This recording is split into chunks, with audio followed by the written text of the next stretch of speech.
जलन।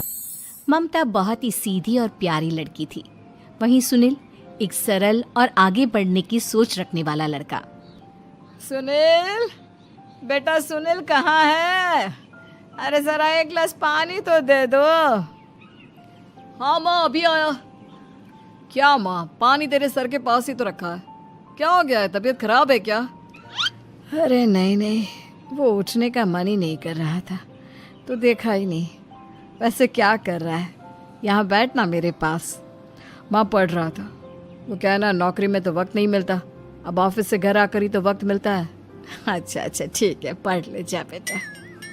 सुनील पढ़ लिख कर और आगे बढ़ना चाहता था, लेकिन माँ की तबीयत खराब देखकर सोचता है कि शादी ही कर ले। कब तक माँ का ख्याल वो अकेले रख पाएगा? तो एक दिन, माँ ये ममता है, मैंने इससे शादी कर ली है। तुम्हारी तबीयत भी ठीक नहीं रहती, तो मैंने सोचा शादी कर लेता हूँ। घर संभालने वाली और तुम्हें संभालने वाली कोई आ जाएगी तो अच्छा रहेगा। माँ अचानक से सामने बहू देखकर हैरान रह जाती है।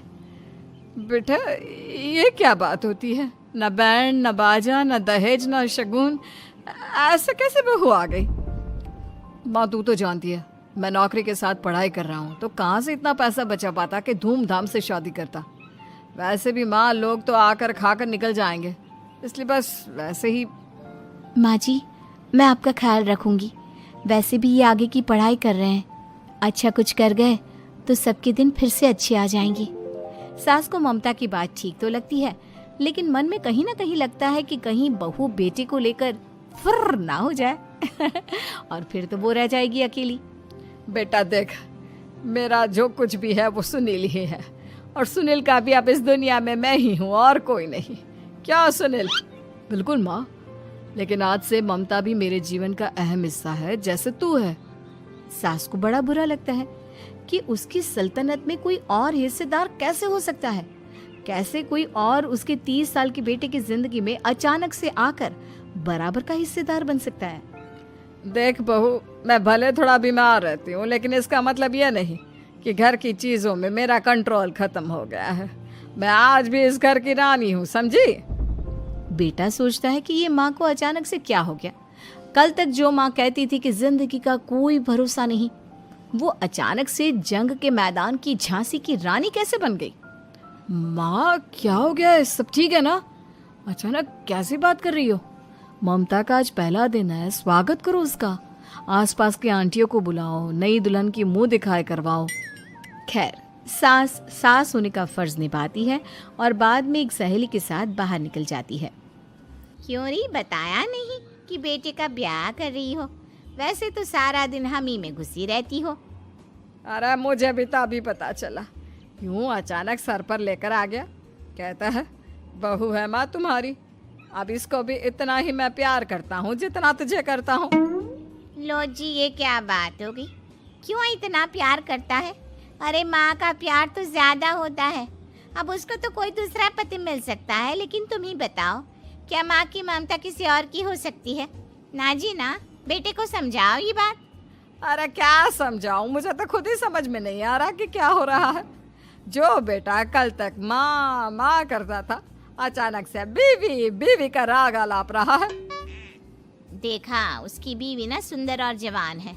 सुंदरता के आगे तो एक से एक नहीं टिके, तो तेरा बेटा किस खेत की मूली है?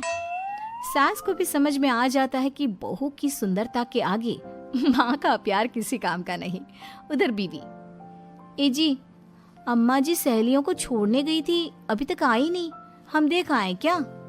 अरे रहने दो ना, आ जाएंगी। कहाँ जाएगी, उनकी आदत है, एक बार जाती है तो पूरी पंचायत खत्म करके ही आती है। अच्छा ही है, खाना वाना खा कर गई होगी। छोड़ो ना, घूमेगी तो खाना पचेगा, नहीं तो ऐसे ही खाट पकड़ लेगी। बहू भी शांत हो जाती है। उधर सास सोचती है कि आज थोड़ा देर से ही घर जाती हूँ, जब बेटा परेशान होकर ढूंढेगा तब मजा आएगा। बीवी को खुद ही पता चल जाएगा कि माँ के आगे उसकी दाल नहीं गलेगी। लेकिन वहीं दूसरी ओर घर पर, ए जी, माँ जी अभी भी नहीं आई, हमको तो घबराहट हो रही है कि क्या करें, जाकर पता करे किसी के घर। अच्छा, कहाँ जाओगी ये भी बता दो। पहला दिन है तुम्हारा इस घर में और एक ही दिन में मोहल्ला छानोगी क्या? हाँ, तो आप भी तो नहीं जा रहे हैं ना, हमको फिक्र हो रही है। अरे यार, ये रोज का है अम्मा का, खाओ और सो जाओ। बस फिर क्या था, बेटा बहू खाना खाते हैं और कमरे में सोने चले जाते हैं।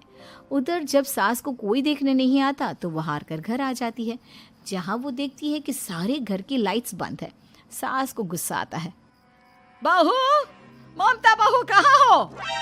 लेकिन सारे दिन की थकी बहू को ऐसी नींद आती है जैसे किसी ने भांग की गोली खिला दी हो। वो तो नहीं उठती। उठकर आ जाता है बेटा। अरे क्या बात है अम्मा, काहे चिल्ला रही हो? अरे सो जाओ ना, सुबह की थकी है बहू, वो सो रही है। जोर से बोलोगी तो नींद खुल जाएगी उसकी। माँ को गुस्सा आ जाता है। फिलहाल तो सो जाती है, लेकिन मन ही मन ढेर सारा जहर बहू के लिए भरा होता है। सुबह बहू चाय बना रही होती है कि सास धीरे से गैस तेज कर देती है, जिससे चाय का बर्तन जल जाता है। और जैसे ही बहू चाय का बर्तन उठाती है, उसका हाथ जल जाता है। मेरा हाथ जल गया। वो जोर जोर से चिल्लाकर इधर उधर भागती है कि सास थोड़ी देर में उसके हाथ में पानी डाल देती है। हाय रे बहू, क्या कर रही हो? पहली बार रसोई छुई हो क्या? सासू माँ गलती से गैस तेज रह गई थी और बर्तन जल गया, जिससे मेरा हाथ जल गया। हाय रे, कितना गंदा दाग। छी छी छी छी, मुझे तो उल्टी आ रही है तेरा गला हुआ मांस देखकर। तू ना मुझे अभी साथ से खाना मत लगाना। बहू भी खुद का हाथ देखती है तो उसे भी रोना आ जाता है। कुछ दिनों के बाद सास की सहेली आती है, बहू चाय बनाकर लाती है। उसके जाने के बाद सहेली कहती है, बहू की सुंदरता ऐसी है कि कोई भी दीवाना हो जाए। वैसे तेरे बेटे का क्या हाल है? अरे वैसा ही है, बहू के पीछे लट्टू। क्या करूं, कुछ समझ में नहीं आ रहा। मैंने तो बहू के चेहरे पर दिवाली के पटाखे की चक्री फेंक दी, उसका पूरा चेहरा जल गया। अब देखो ना रही सुंदरता, और ना ही अब मेरा बेटा उसे पूछता है। अरे अब तो वो उसे छोड़कर दूसरी भी देखने को बोल गया है मुझे। बहू सारी बात सुन रही होती है। आंटी एक बात बताइए, क्या भरोसा है कि दूसरी सही आए और आपके अनुसार रहे? देखिए आंटी, मेरी सासू माँ को गलत बात सिखाने की जरूरत नहीं है। हमारा परिवार साथ में खुशी से रह रहा है। देख बहू, मेरी सहेली की बेइज्जती ना कर, वही अच्छा रहेगा तेरे लिए, समझी? बहू नहीं मानती है। वो बार बार उनकी सहेली को घर से निकल जाने को कहती है। तभी सास की सहेली पास के चूल्हे से लकड़ी लाकर बहू के चेहरे पर लगा देती है। बहू जोर जोर से रोने लगती है। अरे ये क्या कर दिया? मैंने कहा किया, ये तो तूने किया। तू ही नहीं चाहती थी कि बहू बेटे के साथ रहे, भला मैं क्यों करूंगी? मैं तो चली, निपटो अब। बहू रो रही होती है, दर्द से चिल्ला रही होती है, लेकिन सास उसे डॉक्टर के पास नहीं ले जाती। तभी पति आता है। क्या हो गया ममता? ये दाग कैसे लगा? तुम कैसे जली? ममता कुछ नहीं कहती, बस दर्द से करा रही होती है। पति माँ की तरफ देखता है। हो ना हो माँ, ये पक्का आपका काम है। आप ही ममता से जला करती थी ना। देखना माँ, अब पुलिस आएगी, केस बनेगा, लेकिन पहले मैं ममता को अस्पताल लेकर जा रहा हूँ। सभी अस्पताल जाते हैं, जहाँ डॉक्टर ममता की सास से कहते हैं, आपने तो नहीं जलाया ना बहू को? अब ममता की सास के तो पसीने छूट रहे होते हैं। वो घबरा कर कहती है, ना ना डॉक्टर साहब, कैसी बात करते हैं? हम क्या जलाएंगे अपनी बहू को? डॉक्टर ममता के पति से पूछते हैं। देखिए, क्योंकि ये ससुराल में जली है तो मामला पुलिस का बनता है, तो आप पहले पुलिस को बुलाइए, तभी इलाज पूरा होगा। सास डर जाती है कि अब तो बच्ची जिंदगी जेल में ही रहना होगा। रहने दीजिए ना, पुलिस को क्यों बुलाना? सारी हंसी खत्म हो जाएगी जब पुलिस के डंडे पड़ेंगे। बहू को जलाना भले ही बहुत आसान हो, लेकिन उसके बाद सारी जिंदगी जेल की हवा खाना। सास डर जाती है। पुलिस आती है। पास लेटी दर्द से करा रही ममता स्टेटमेंट देती है। तो क्या हुआ था? कैसे जली आप? ममता पास खड़ी सास को देखती है। बेटी बताओ, कैसे जल गई तुम? ओए, काका का किरण वाली शाहरुख, चुप, बिल्कुल चुप। सास चुप। सभी इंतजार करते हैं कि ममता क्या बोलेगी। जी मैं खाना बना रही थी, लकड़ी उड़कर मेरे ऊपर गिर गई और मैं जल गई। सास बहू की बात सुनकर रोने लगती है। देखा माँ, कितनी समझदार है ममता। ये चाहती तो, हाँ बेटा, ये चाहती तो मैं आज जेल में होती। मुझे माफ कर दे, मैं आगे से अभी कभी ऐसा नहीं करूंगी। बहू के साथ मिलकर रहूंगी।